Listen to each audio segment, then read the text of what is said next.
God bless everyone this morning. You know, I want to share this morning about a man that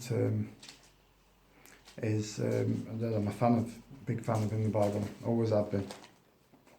I believe King David also is a fan of his. And, you know, I want to share about him. I want to read this morning about a man named Asaph from the book of Psalms, Psalm 73. And I'm going to read from verse 1. Surely God is good to Israel, to those who are pure in heart. But as for me, my feet had almost slipped. I had nearly lost my foothold, for I envied the arrogance when I saw the prosperity of the wicked. They had no struggles, their bodies are healthy and strong. They are free from burdens common to man. They have not played by human hills, therefore pride is their necklace. They clothe themselves with violence. From their calloused hearts comes iniquity. The evil conceit of their minds knows no limit. They scoff and speak malice. In arrogance they threaten oppression. Their mouths lay claim to heaven, and their tongues take possession of the earth. Therefore these people turn and drink up water in abundance. They say, how can God know? Does the Most High have knowledge? This is what the wicked are like, always carefree. They increase in wealth. Surely in vain I have kept my heart pure. In vain I have washed my hands in innocence. All day long I have been plagued by being punished in the morning. If I had said, I will speak thus, would have betrayed your children. Then I tried to understand all of this.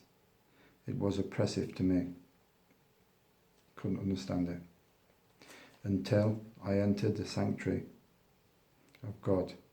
Then I understood their final destination. You know, this is a psalm of Asaph.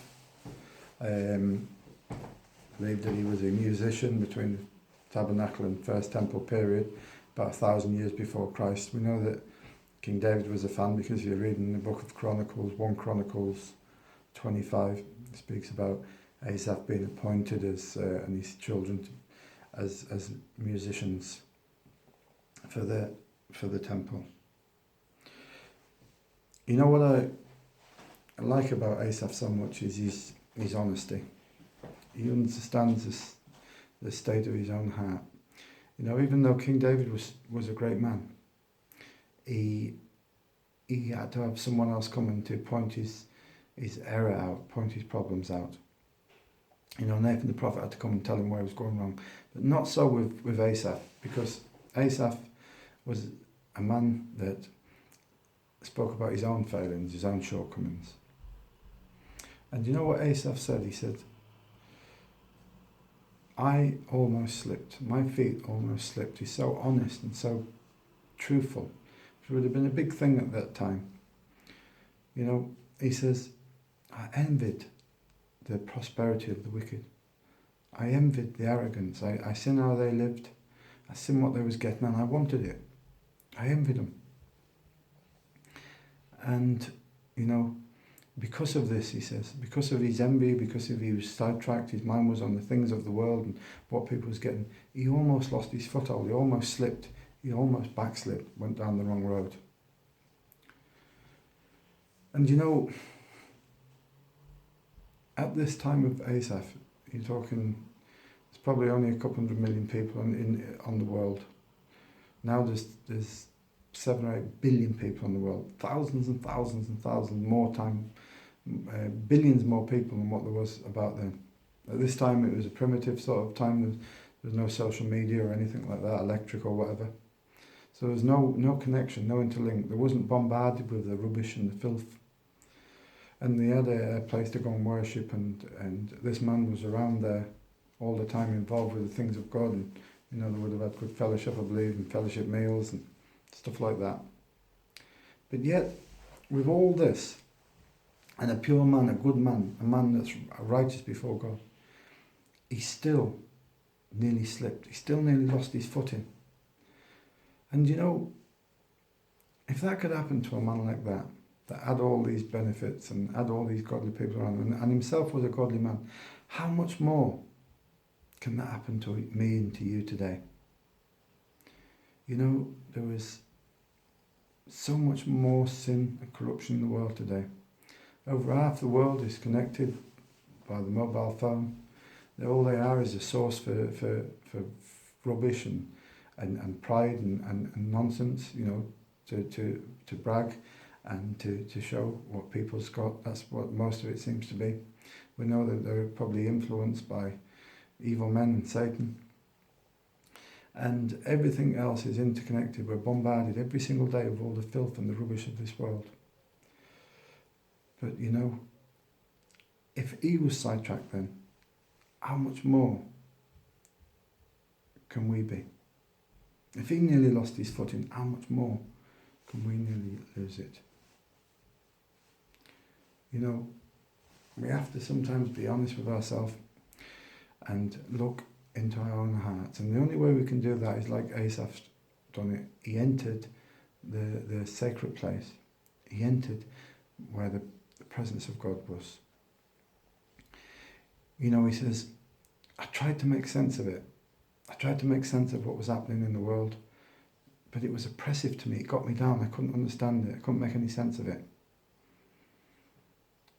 Until I entered the sacred place of God, until I drew close to God. Then I saw the final destination. And you know, many times, you know, this world doesn't make sense to me.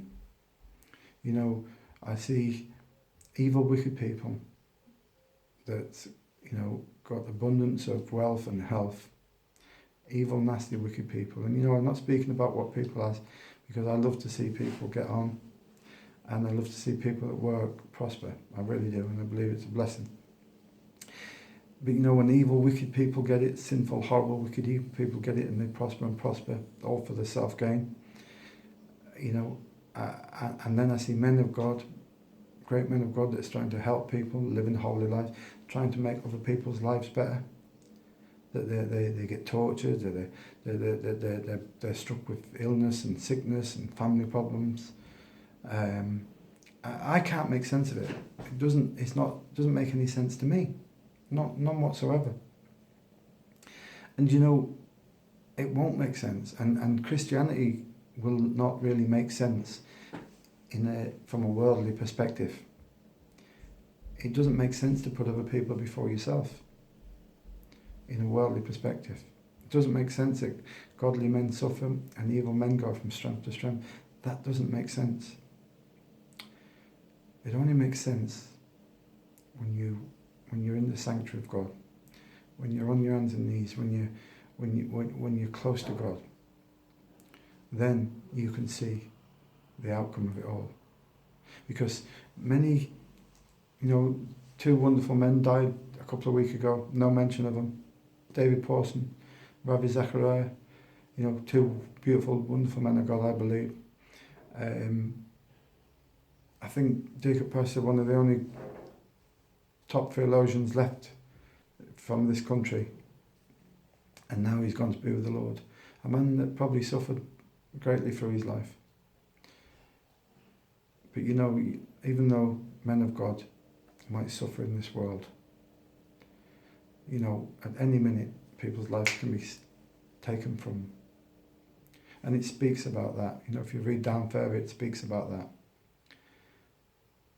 But this is the difference. You know, when a man like David Pawson or other men, when their life is demanded from them, the problems end and they go straight into glory for eternity. When the people and the prosperity of the people of this world, also their lives can be taken from them in a heartbeat. But that's when the good times end, and that's when the suffering begins. But it's not for a short time, it's not for 50, 60 years, it's for eternity. It says that they go down the slippery slope. Imagine going down a slippery, greasy slide into the lake of fire. No way out as you're slipping down, knowing that you're going to the lake of fire and that you're never ever going to come out, ever. You're never going to come out. You're going to burn forever and ever and ever and ever. And that's the final destination of the wicked. That's the final destination of people that slip, that go after these things. That is the final destination. And only then, when we look through the eyes of God, can we make sense of it all. You know, I don't say that lightly, that, oh, they get their comeuppance. No, I don't care how wicked and how nasty someone is.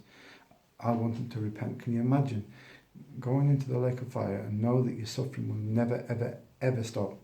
There will never, ever be any break to it. You will burn forever and ever and ever, knowing that there's never a chance of coming back, never a chance of repenting, never a chance of doing anything right, and also leading your family that way. You know, this is the outcome for the people that slip, for people that take their eye off God, that start to drift and start to wander and go down the way of the world. And you know, the best thing that we can be is like Asaph, is honest.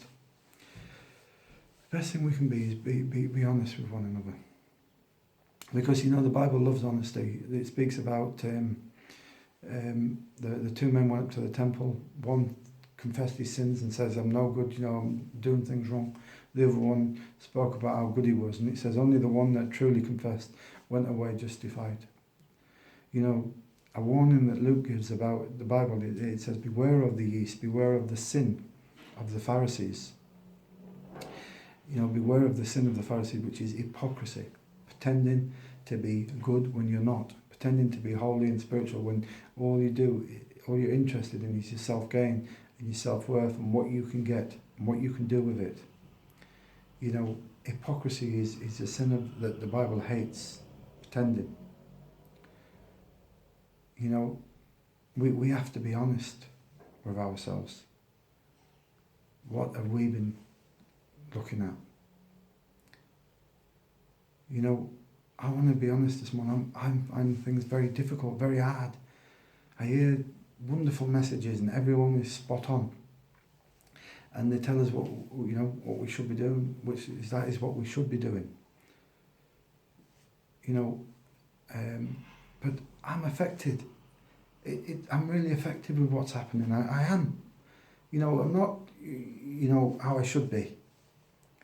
I'm not how I should be. But, you know, the Bible speaks about striking the shepherd and the flock spreading. The Bible speaks about these things. You know, we've seen, you know, problems in the past that we've had, you know, and people are affected. People are affected. Of course we're going to be affected. You know, if you're not walking the way that you was once walking, if you're spending too much time on the television or on the phone or in the things of the world and work, then, you know, that doesn't surprise me. That doesn't surprise me. Because I'm probably doing that also. But you know what we need to do is we need to be honest. We need to be honest and have a look at our hearts and say to the Lord, look at my heart, Lord. Am I spending too much time working? Am I spending too much time on the telly? Too much time on the phone? You know, because I believe we all are. You know, I believe it's a trick of Satan. If God didn't want us to meet together regularly to have fellowship, Jesus died for the church. That's his desire for us to live like this. So when this is taken away from us, of course it's going to have a problem. Of course it's going to cause us problems and struggles. But we must be aware of slipping. We must be aware and be honest with ourselves, because we can't afford our feet to slip. We can't afford to go down. We can't afford not to pray. You know, to pray is honest prayer for our whole life is one of the hardest things we can do. We can pray for all the sick in the world. We can listen to all the messages in the world. But for us to get on our hands and knees and to enter that sanctuary of God and say, Lord, am I greedy? Am I working too hard? Is there any bitterness? Is there any spite? Is there any jealousy in there? You know, am I spending too much time on the things of the world? For us to open our hearts, for God to shine His light into our hearts. And we can only do that in this sanctuary. That is something that shows every flaw that we have. And that is something that we need to be doing. We need to be entering that sanctuary of God to realise the true state of our lives, the true state of who we are and how we're living. You know, we hear many times about, in the book of Luke, about the man that had the good crop. It doesn't say he was a wicked man, it doesn't say he was a sinful man, it just says that he had a good crop. And you know, his shed wasn't big enough, his barn wasn't big enough to store his crop. No doubt he already had plenty there. And it wasn't big enough, so he said, what I'll do is I'll tear it down and I'll build a bigger one. And then I can take things easy. It doesn't mention anything about conning or lying or doing anything, just that he had a good crop, that he had a good time financially. And, you know, he probably didn't want anything.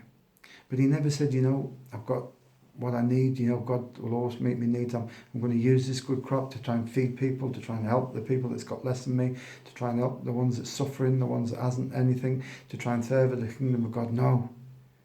He said, I'm going to store it up. Then I won't have a little barn full. I'll have a big barn full. And you know what God said to him? He says, you're a fool. Because this very night, your life will be demanded from you. And you'll never ever see the benefit of it. When he could have had all the benefits of it. If he only promised it to God, you know, and his life was took from him, he still would have had the blessings because his heart would have been right. You know, we criticise this man for doing very, very little wrong. But yet, you know, today many, many of us, many people are having good crops. And I want to ask, what is a good crop to you today? You're not going to have corn. We understand that. But has God blessed you? Have you found some cheap motors and done well? Are you thinking, oh, that's good, I'll find more and do even better and maybe expand? Have you found some you know, some cheap land or anything, and you bought it and you think, lovely, that's one, I'm going to get another one, and another one, then I'll have 10 bits of land, 10 houses, 10 sites. Then if you are, you're just building barns. You're building bigger barns.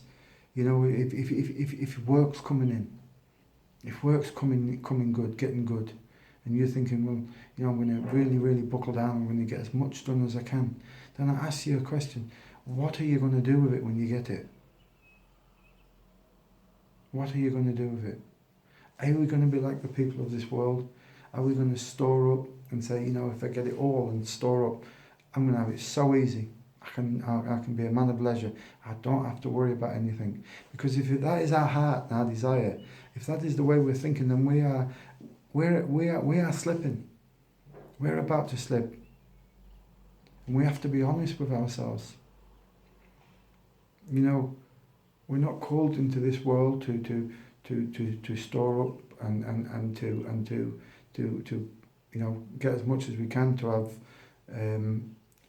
a multitude of wealth, or a multitude of different places, or property, or mega figures in the bank, or wonderful jewelry. We're not called to that. If we have it, then that's good. I hope God bless you with it, but I hope you bless God with it. You know, you might be struggling on the other hand, and you might be envying what people's getting. And again, that is also wrong. That is also wrong. So, you know, we need to be people that is honest with ourselves. We need to be people that enters the sanctuary. Because if we don't enter the sanctuary of God, if we don't get in that sacred place with God, then, you know, we will slip. You know, even down to, you know, I've just gone on to WhatsApp, and I have to be honest, you know, and it's the same all over, you know, no individual. I don't find it much of an help. I see loads of pictures and prayer hands, but no real fellowship.